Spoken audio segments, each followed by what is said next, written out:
നമ്മൾ ഇന്ന് പരിപ്പ് കറിയിലാണ് മൈക്രോ ലീവ്സ് ഉപയോഗിക്കുന്നത്. അതിനായിട്ട് പരിപ്പ് കറിയിൽ പരിപ്പ് വെന്തിട്ടുണ്ട്, തേങ്ങ ചേർക്കുന്നുണ്ട്.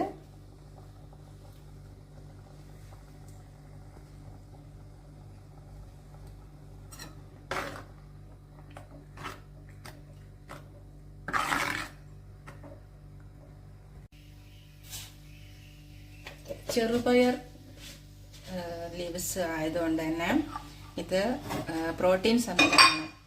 സസ്യാധിഷ്ഠിത പ്രോട്ടീൻ കൂടുതലായതുകൊണ്ട് തന്നെ നമ്മുടെ ശരീരകോശങ്ങളെ വളർത്താൻ ആവശ്യമായ പ്രോട്ടീൻസാണ് ഇതിൽ കൂടുതലുള്ളത്. ഇതിൽ വറവ് ചേർക്കുകയാണ്. പിന്നെ നമ്മുടെ ഈ ചെറുപയർ ലീവ്സിൽ കൂടുതലായിട്ടുള്ളത് സസ്യാധിഷ്ഠിത പ്രോട്ടീനാണ്. ഇത് ശരീരകോശങ്ങളുടെ വളർച്ചയ്ക്കും കേടുപാട് തീർക്കുന്നതിന് സഹായിക്കുന്നുണ്ട്. വിറ്റാമിനുകളാണെങ്കിലോ A vitamin, C, vitamin K എന്നിവയുടെ നല്ല ഉറവിടം കൂടിയാണ് ഇത്.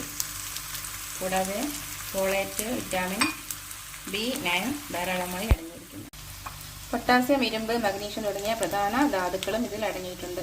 ഫൈബർ, ദഹനത്തിന് സഹായിക്കുന്ന നാരുകളും ഇതിലുണ്ട്. ഇവയിൽ അടങ്ങിയിട്ടുള്ള ആന്റി ഓക്സിഡന്റുകൾ രോഗപ്രതിരോധ ശേഷി വർദ്ധിപ്പിക്കാനും ഹൃദയാരോഗ്യം മെച്ചപ്പെടുത്താനും സഹായിക്കുന്നു.